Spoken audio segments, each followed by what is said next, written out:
Whatever it takes means you will never give up. You will go the extra mile. Do whatever it takes. Call 1300. Go Bombers.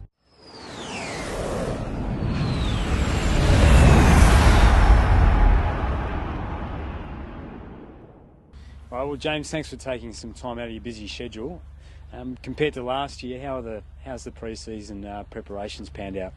Yeah, good. I think like last year we had a really good pre-season too, but we had a lot of guys come back from significant injuries, which really hindered their pre-Christmas and a lot of their post-Christmas too before the season started. So this year our focus has really been on getting the majority of squad through the majority of the training, and the fitness of the guys has been great. The numbers they're putting out are better than last year again. I think we had 27 PBs in our 2K time trial just after Christmas. All our running loads are higher, and the way we're playing the game is better. So there's no doubt that having a group together for 3 or 4 years is helping, and you know, they're getting some confidence from playing together, and we as coaches are learning as well. So. And you've got an elite facility out here now. Is it great to finally be out here training at the HPC Centre? Look, it is, and there's no doubt having a proper sized ground with really good cushioning and surface. We love Windy Hill. We think it's a great, it's got great history. It's been part of Essendon people's lives for a long time, but this is so far superior. And obviously in the background, nothing's ready with the construction, but the ground, just having our own ground we can train on, no cricket pitch in the middle, full MCG size, has been outstanding for our players, and they've loved it. We all know the importance of the arms race in retaining and luring players. Was this facility something that really got Brendan Goddard across the line to come to Essendon, do you think?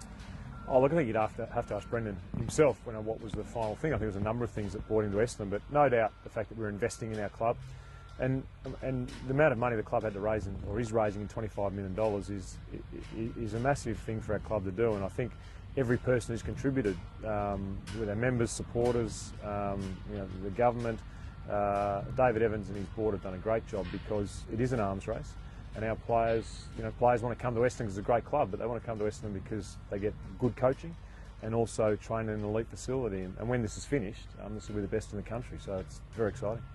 And Brendan's had a couple of months to settle in now. How's he tracking, and what sort of leadership and playing qualities do you think he'll bring to the side this year?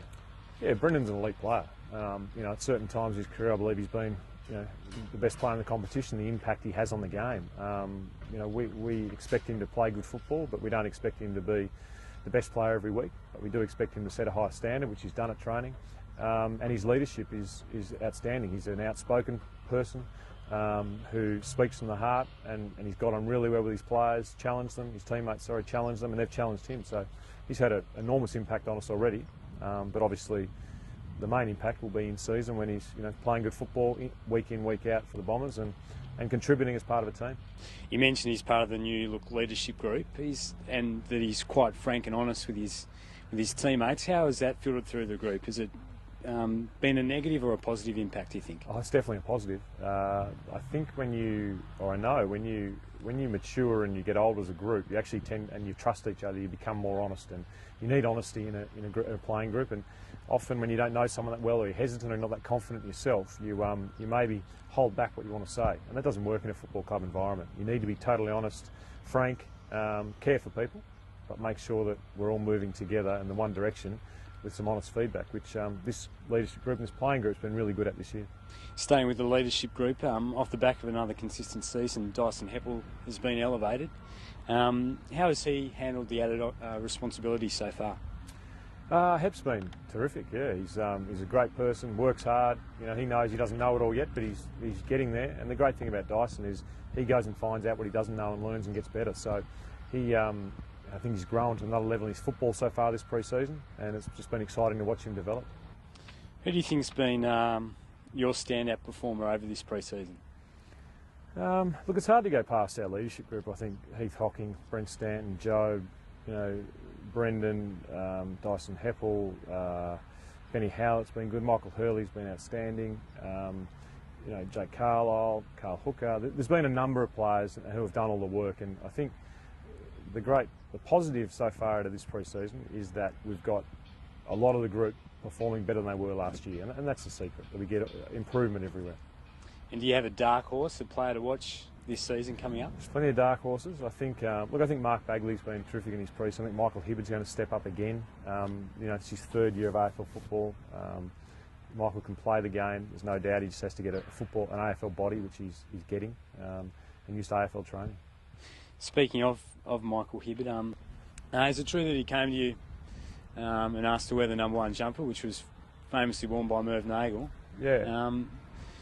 Do you think he's taking the next step towards becoming a player you obviously believe he can be? Yeah, we've got a lot of belief in Michael Hibbard as a player. He comes from a different way into AFL footy. He's had to do it pretty tough and worked very hard along that. He's got a lot to learn still, but I like the character of the person Michael is, the hard-working person he is, and he really wants to play footy.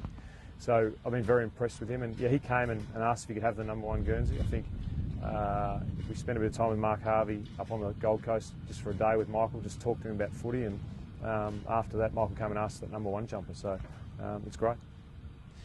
And Dustin Fletcher, he's got through his 21st pre-season.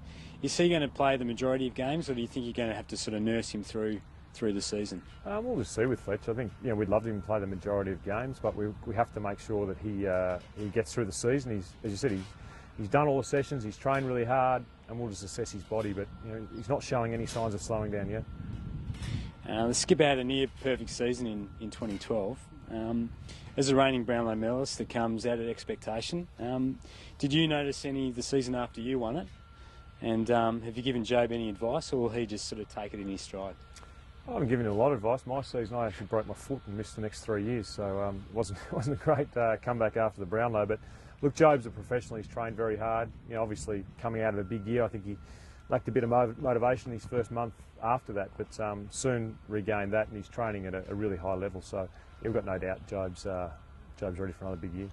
We've mentioned, Fletcher's, the Watsons, famous surnames, but the Danaher surname's finally back at Essendon. Is it hard not to get excited about the raw talent that Joe possesses? Yeah, look, Joey's got a lot of talent.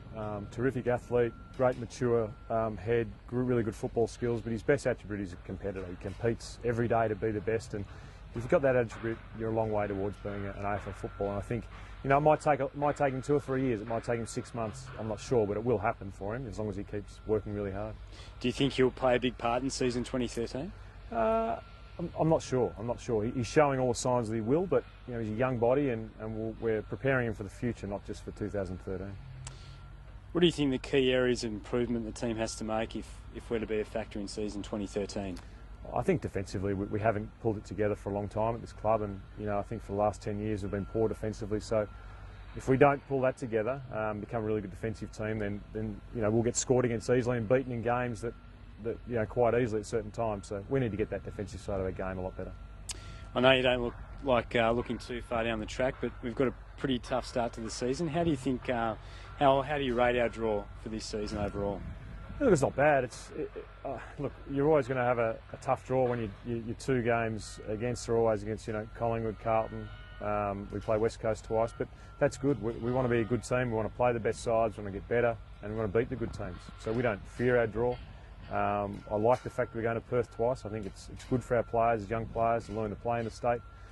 Something we've worked on really hard and been a lot better at in the last 2 years. So yeah, we're excited about what 2013 presents. And what do you think are going to be the big game changes this year, or the way the game evolves this year? Do you think most clubs will try and adopt the brand of footy that Sydney played last season? I think the good thing about Sydney is they're very accountable, they work very hard in the contest, and they make it really hard to play against them. And I think every side wants to play like that. So, yeah, there'll be certain elements of Sydney that clubs will bring in, but every club's got their own certain style because of the players they have.